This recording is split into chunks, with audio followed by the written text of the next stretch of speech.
I sure do. In fact, I did editing for a very long time. I'm a developmental editor.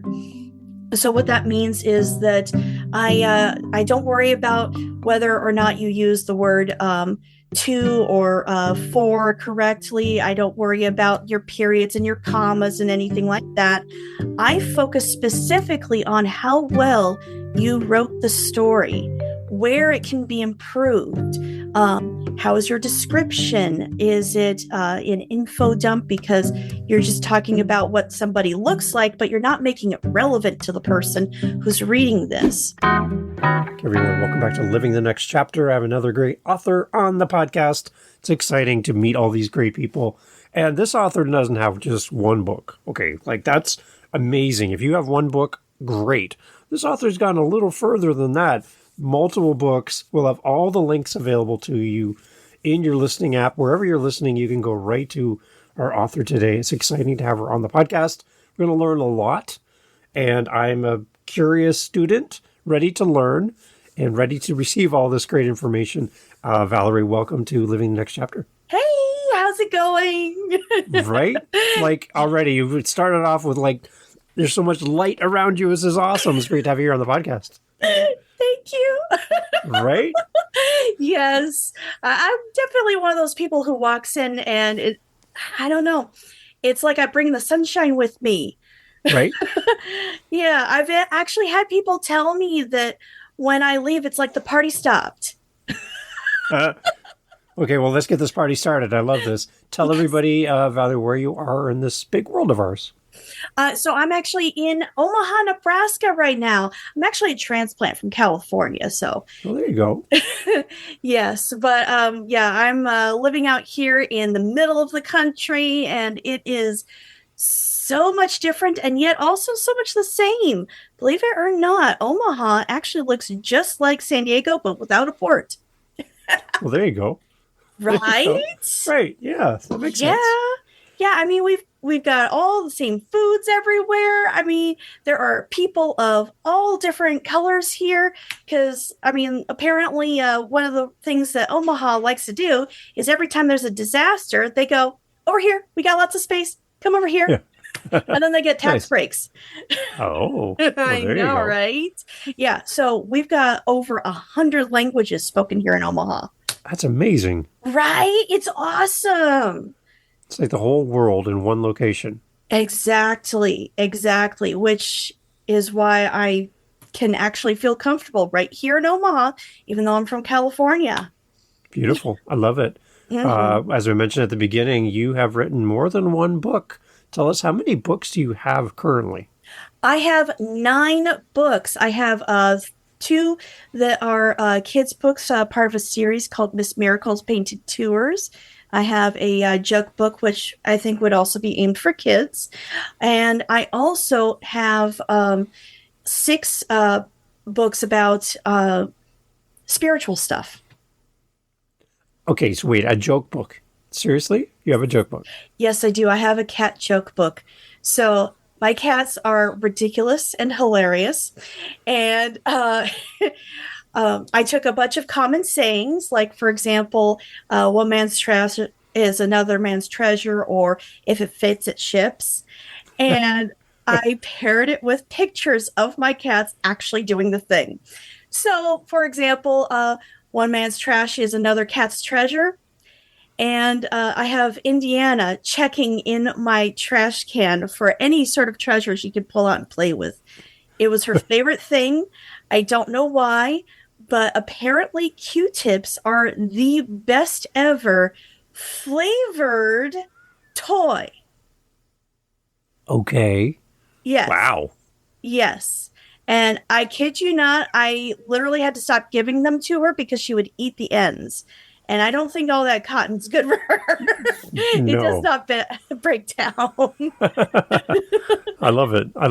And there she's right there. We have her guest joining us. Indiana. She is the one. There you go. I have 2 other cats. And here's another one. See? We're all cats all the time on the podcast. I love it. Oh, yes. Yep. That is just how it is. There you go. Great. So, okay, as an author, like, when did you start writing then? I've actually been writing for a long time. I think I started writing in like my teens, my late Okay. teens, just a little bit, not really. I started really getting into it in my 20s when I discovered fan fiction. And I was like, oh my God, this is so awesome. I already invent new adventures for the superheroes I was really into. I might as Nice. well just write them down, share them with people, right? Yeah, I love it. Oh, yeah. And I learned so much about writing when I was doing that because I would hang out in the writing forums because I found the ones that were gushing about individual characters to be very boring. Hmm. Yeah. So, I'd hang out in the writing forums and I would look at all of the advice that people were getting and the questions they were asking, the discussions they were having, and going, wow, I never thought about any of that stuff. Wow. And I learned so much just seeing the improvements people would make to someone else's writing. And I go, I don't do that. I should start doing that. Nice. Yeah. Yeah. And I mean, it's absolutely amazing how much you can learn off of other people's work, especially when you're like me and you are instantly offended by anyone picking apart your own. Right. Oh, I had to work on that so long. I really did. So, as a young author, who was some of your um, authors that you looked up to? Like, who was inspiring you in the beginning? Oh, wow. I don't know that I latched onto anyone's particular writing. I am very much a carve my own path kind of a person. Okay. And being autistic, I really just gathered all kinds of information and data from all of the works that I read. The positives, the negatives, what I did and didn't like, the things that came across well, the things that didn't come across well. And so when I was like, okay, I want to write something, my brain was like, okay, great. I have this huge treasure trove of information here. Mm. Wow. And it was already categorized and annotated and all of that stuff. And so it was like ready to use. And the more I saw, the more I looked at things, the bigger that pile became. And it was very well organized so that I don't even have to think about what it is that I'm doing. It's all right there for me. And since I Mm. was already really into psychology, also, um, that also meant that I haven't really had much trouble with creating characters either. They will jump off the page. Nice. Yes.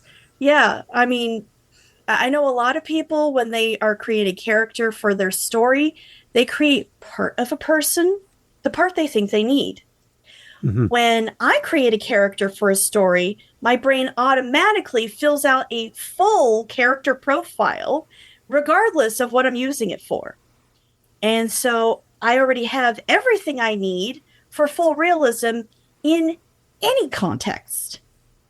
Wow. Yeah. Okay, so talk a little bit more about autism and authorship. I want to know. Mm-hmm. I have a niece Mm-hmm. who has autism, and she's like the sweet. What's her sweetheart? And as an uncle, I want to be the best uncle for her Mm-hmm. possible. But when I look at how creative she is, I'm just like, there's like it's like a well that Mm-hmm. never ends. Like she's Yes. so deep.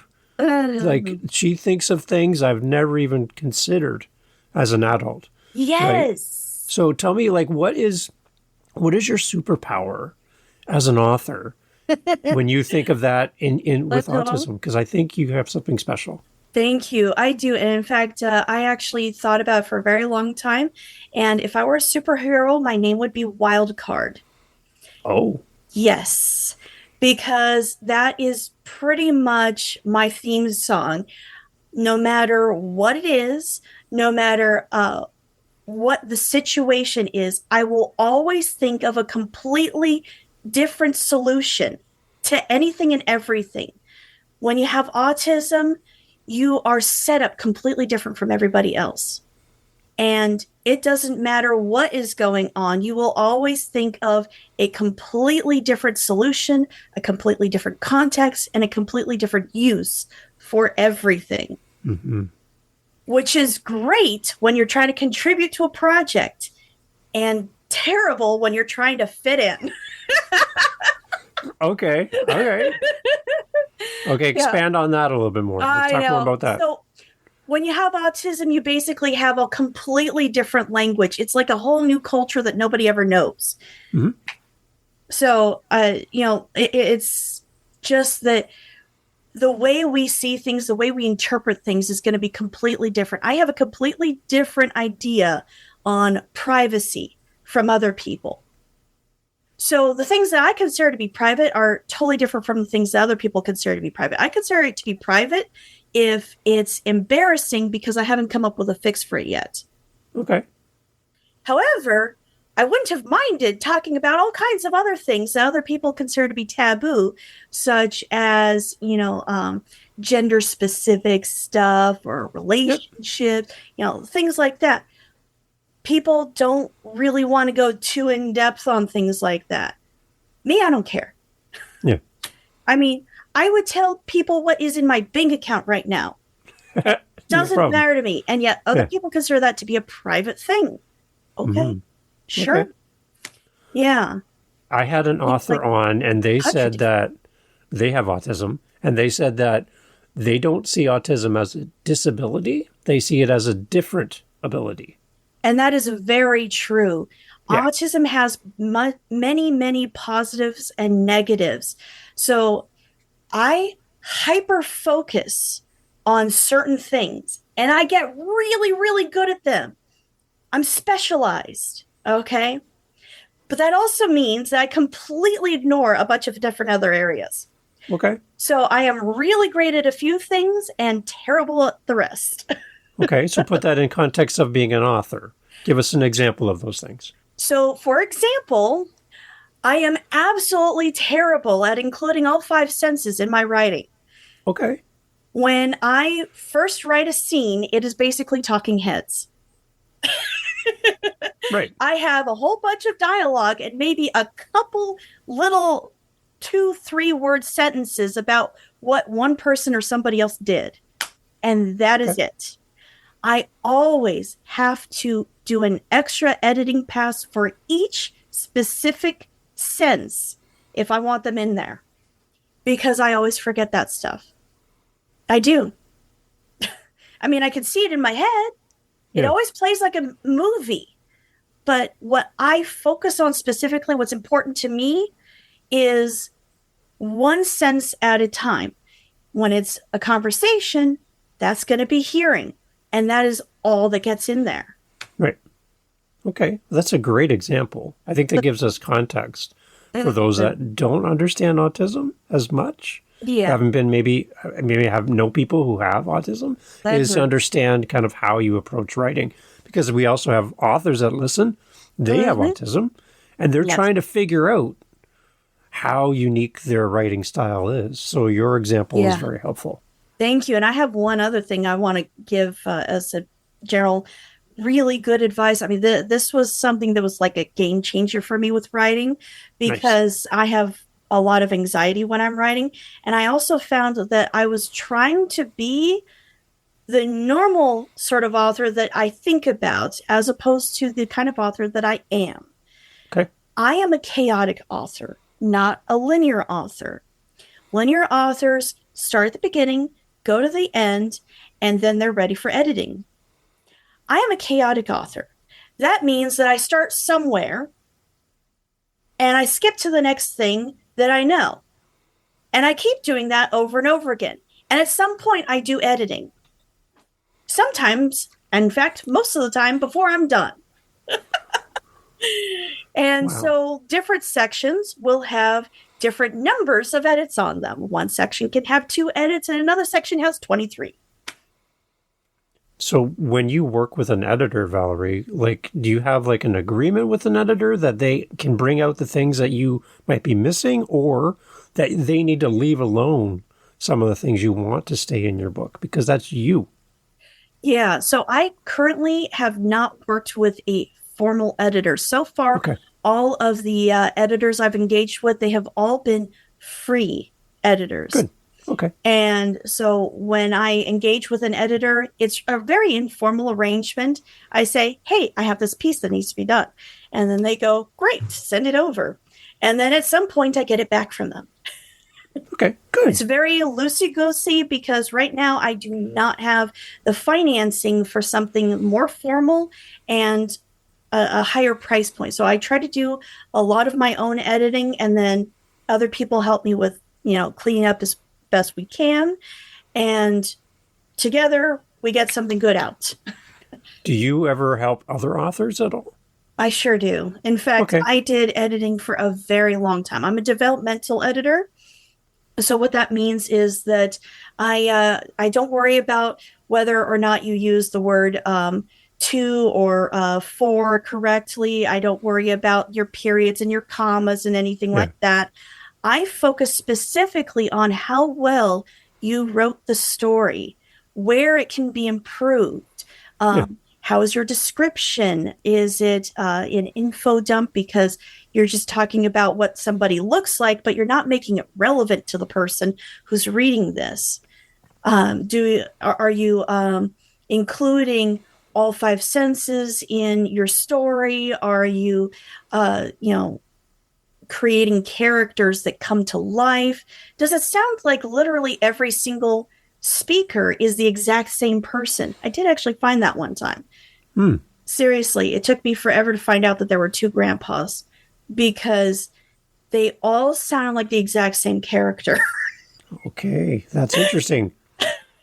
And I was like, how does grandpa go from one end of the city to the other? There's two of them. Okay, that makes sense. Yes. So Yes. you're representing the reader in that moment because the reader might be just as confused, right? Exactly. Yeah, That is what an editor does. The editor fights for the reader to have a good read. I like that. That's I a don't know great about you. point. That's a really good point. Yeah. Okay, so what is your most recent book? What have you got out there in the world right now? Okay, so I believe the last book that I posted, I'm sorry, that I published, was Lightworkers. There's a superhero in all of us. So in Lightworkers, I actually detail a whole bunch of different um, things that a person can do with white light. And it's a spiritual book.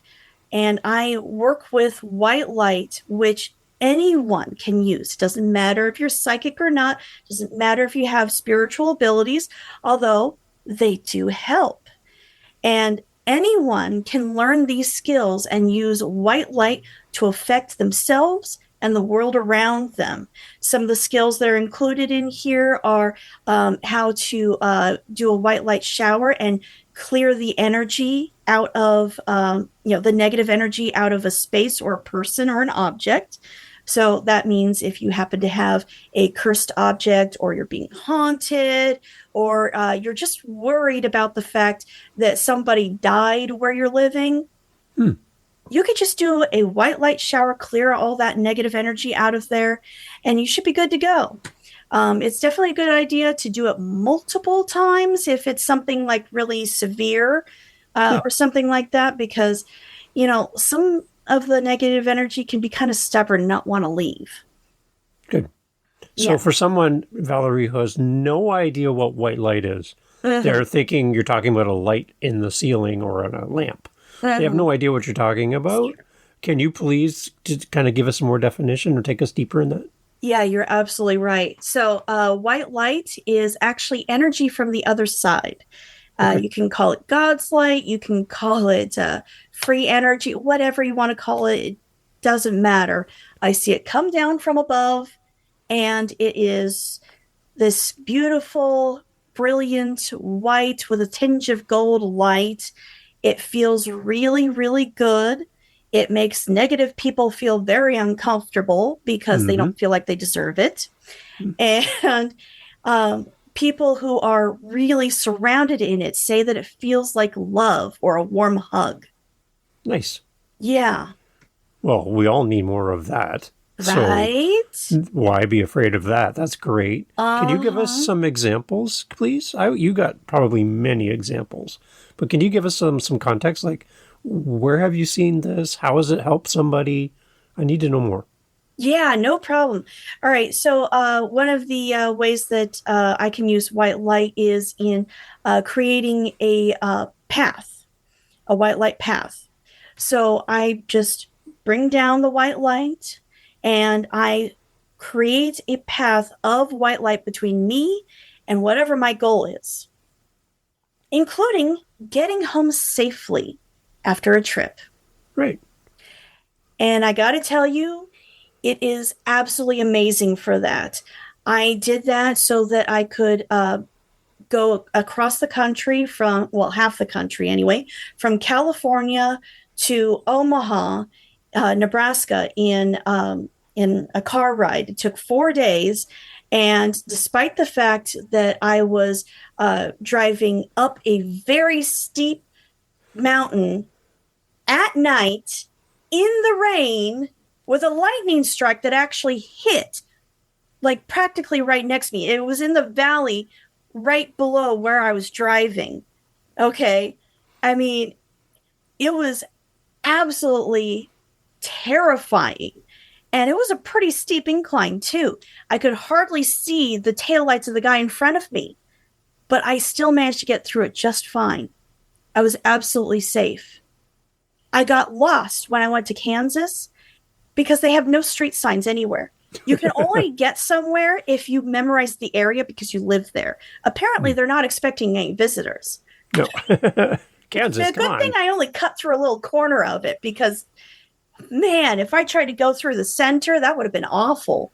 Anyway, yeah, no, I got completely lost. I could not figure out where I was going, and yet somehow I managed to get right onto the exact highway I was looking for in the correct direction. I had to Hmm. drive a quarter mile to find that out, but it was the right one. Yay. So all of our listeners in Kansas, put up some signs, please. Help us out. Exactly.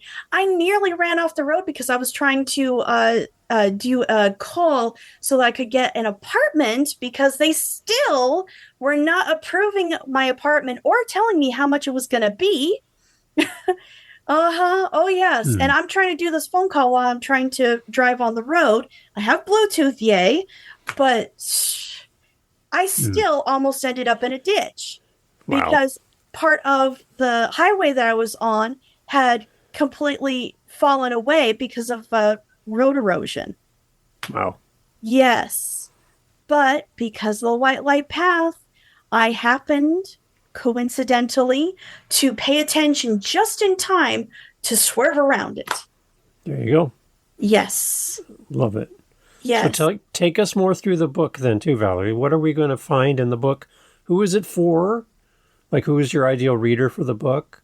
And give us kind of a big idea of what we're going to find when we buy and read this book. My ideal reader is somebody who would like to know more about the things that are possible in this world and who would like to learn how to use this particular skill to see if they can improve their life or the lives of the people around them. Lightworkers is designed to help anybody, regardless of their previous experience or capability or spiritual attunement or whatever it is you want to call that, and show them how they can start on their own path into the spiritual world.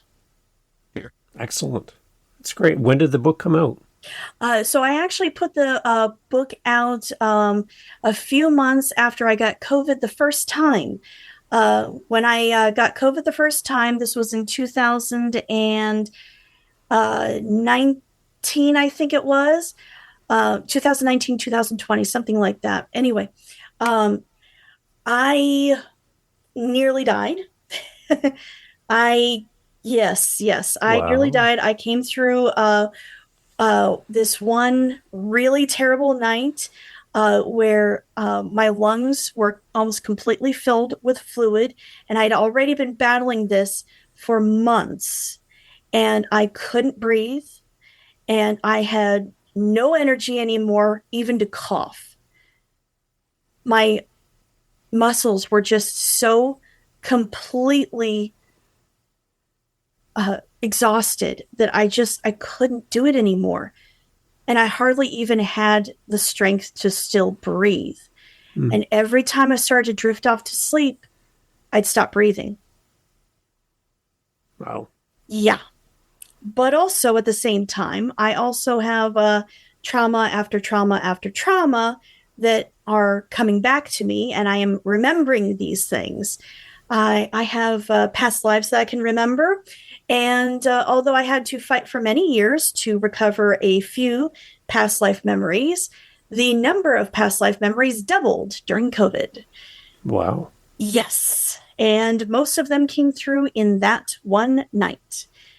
I remembered specifically being a bird of some sort. I'm not really sure if you would call it a bird because they still had thumb claws. This was before the birds had lost that and it Mm. became actually part of the wing and a sort of vestigial bone hidden in the wing.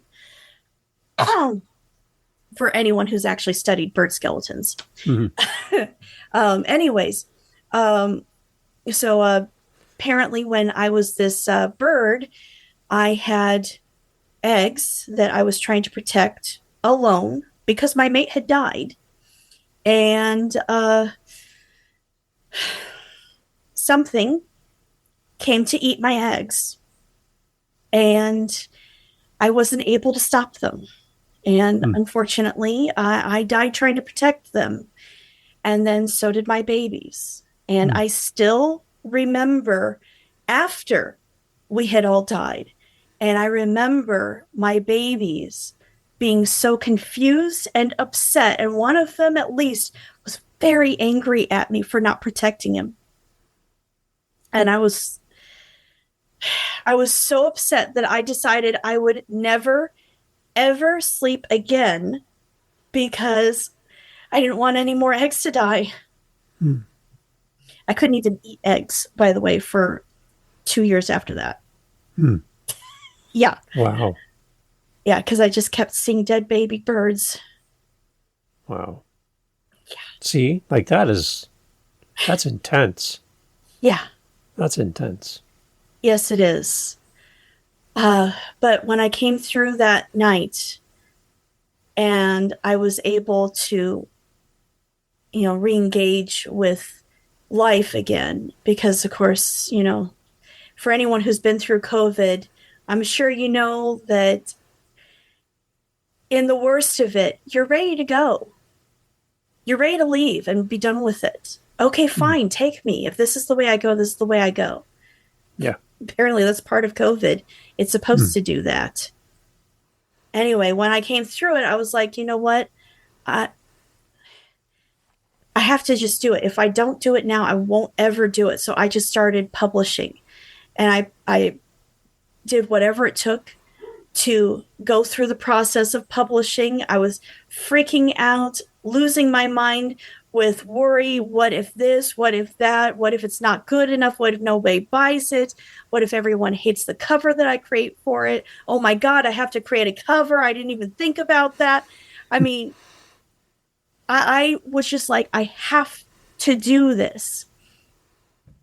So I logged into Barnes and Noble Press, created the account. I started the process to create a book, and I just took a collection of stories that were done enough for now, and was like, you know what? I will worry about fixing them later after Mm. I'm no longer suffering from COVID. Because if they're not good enough later, I can fix it then. This thing says I can do multiple editions, so yay. Nice. Yes. Yes. And I just forced myself to go through each and every single step. And I kept publishing after that because the first time was done. The worst of it was over. Right.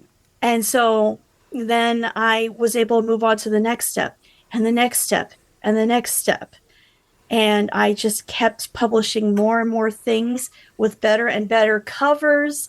And unfortunately, I'm already a graphic artist, so I was able to just open up my GIMP program and create whatever wonderful, fanciful thing I thought was going to, work well with the particular book I was putting out. Nice. Yes. Yes. So, Valerie, one thing I love what you're saying here is you didn't wait for it to be perfect. You did it. You just did it, and then the next book came, and the next idea came. So, for the person, the author that's listening, Valerie, and they want to be perfect, they don't want to have a single error.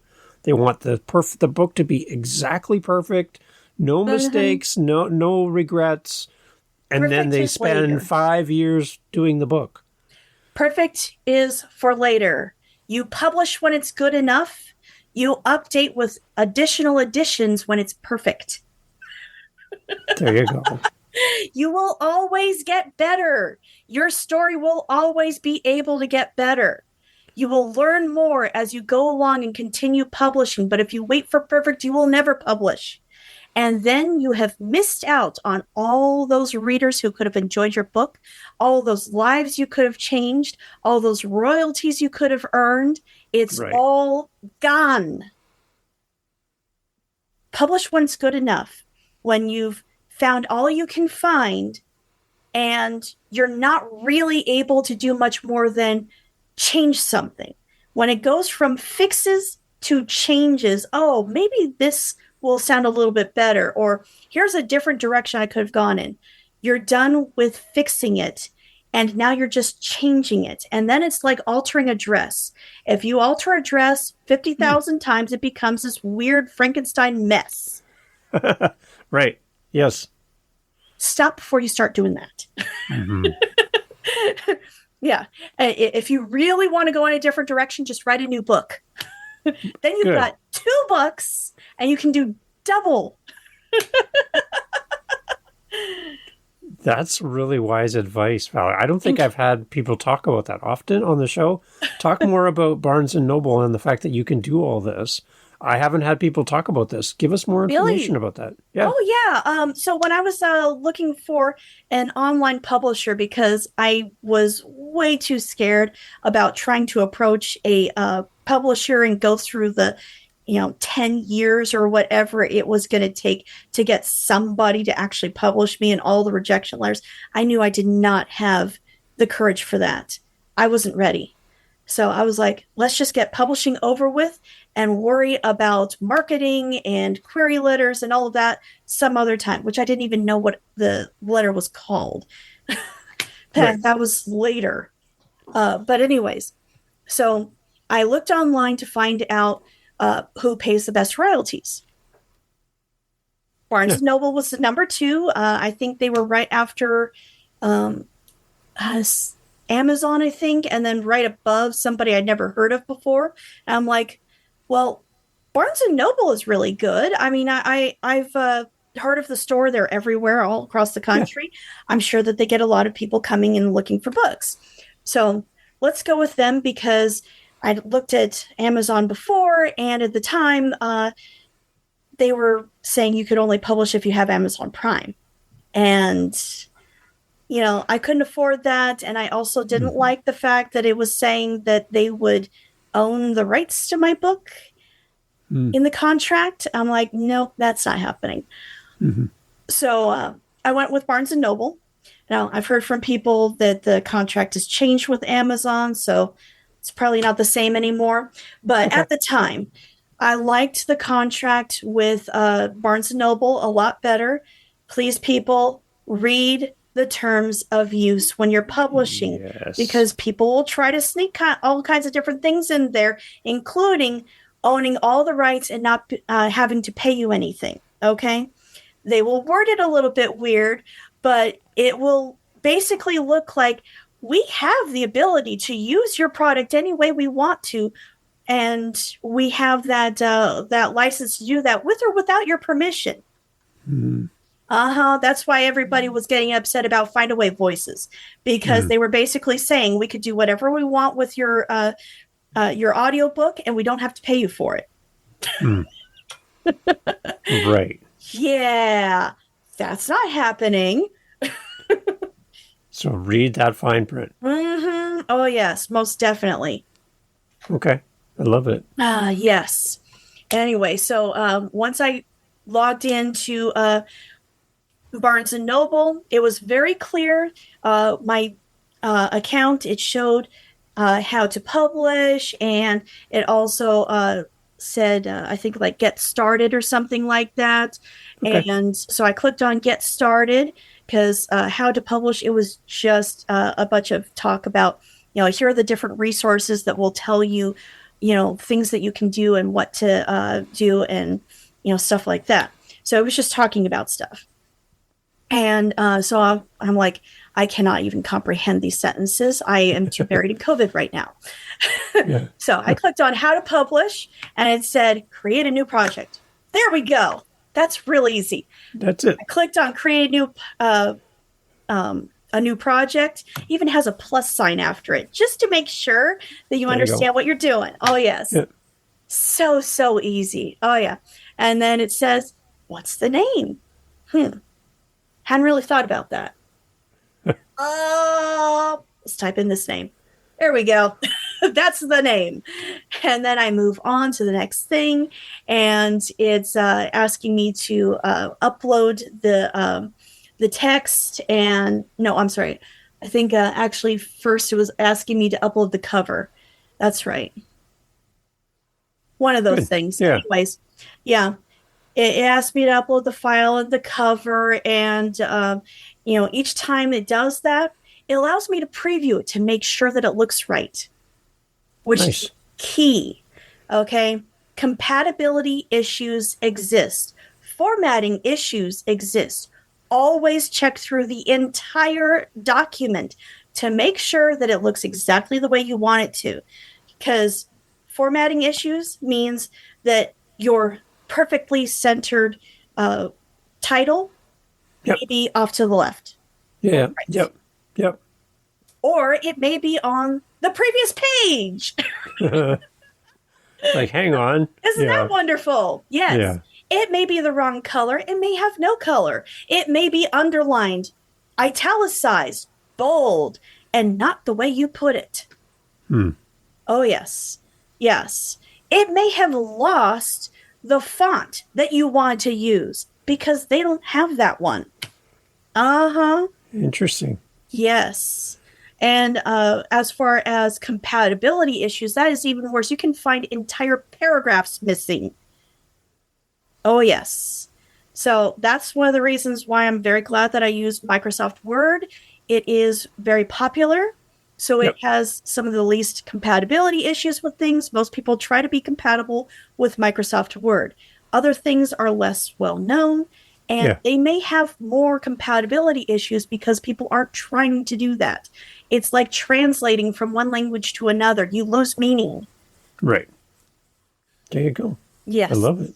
Yes. So, okay. So my podcast is called Living the Next Chapter. Mm-hmm. And living the next chapter kind of insinuates that we are living the next thing. So I have to ask for you, Valerie, what is your next chapter now? With 9 books in the world, what are you doing now? What's I am next? living it right now. Now I am learning marketing. Oh, Yes, which was even more terrifying. I got past the publishing. Now I'm doing the marketing. And for the first several years after I published my books, I was learning how to do that in a group of writers who have also published. In fact, it's not just writers, it's writers, publishers, editors, and agents. We got all of them. wow.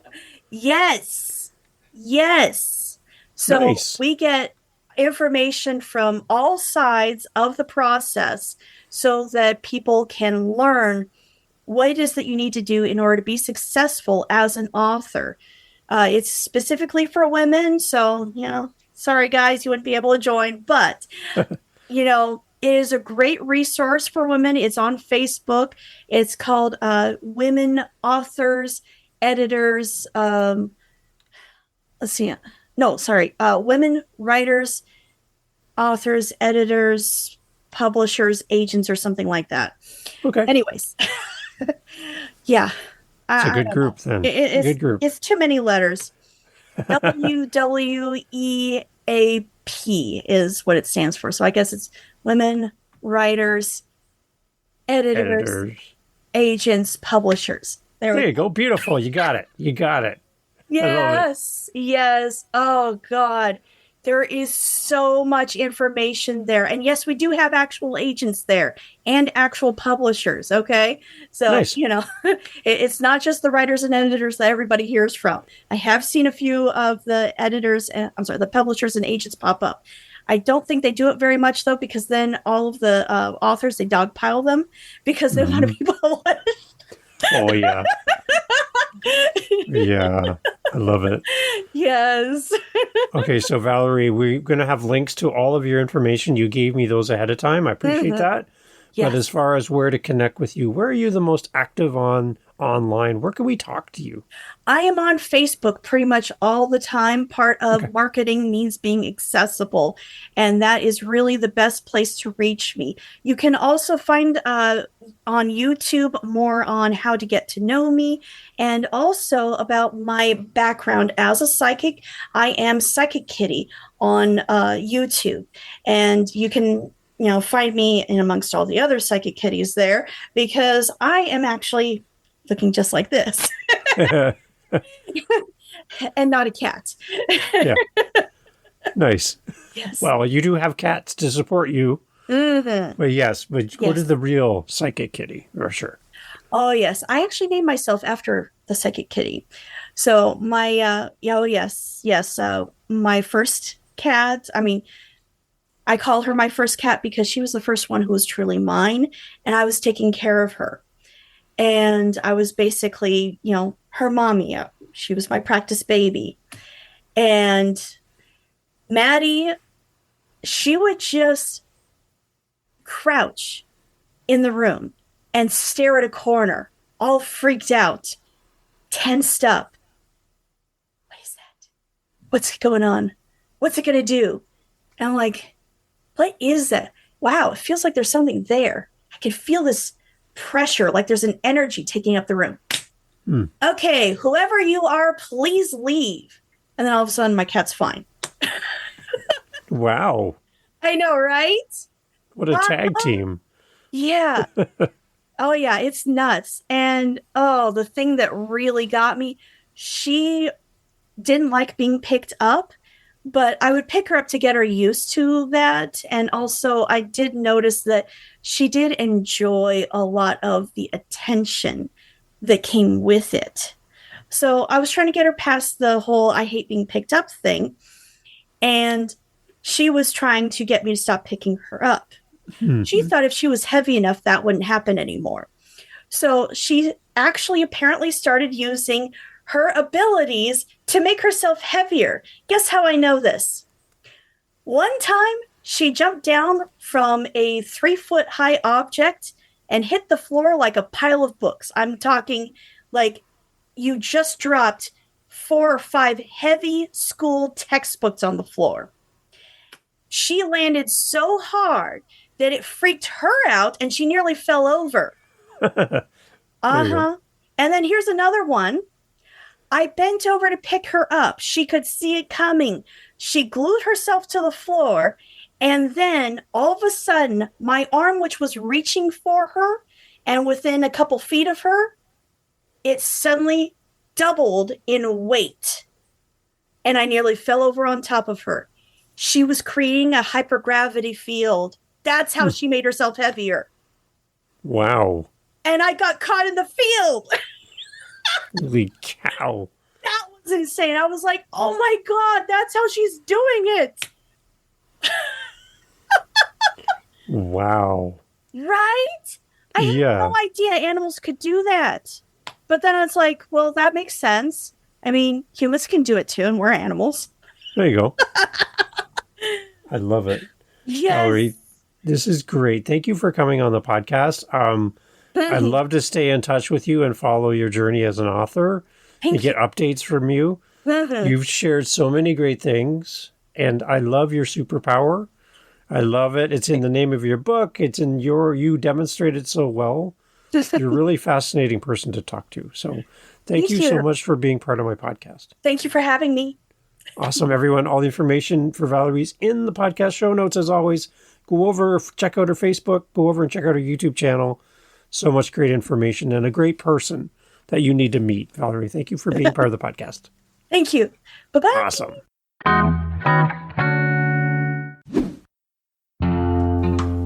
Hey, thanks for listening to Living the Next Chapter. I'm glad you stayed all the way to the end. You're my new bestie.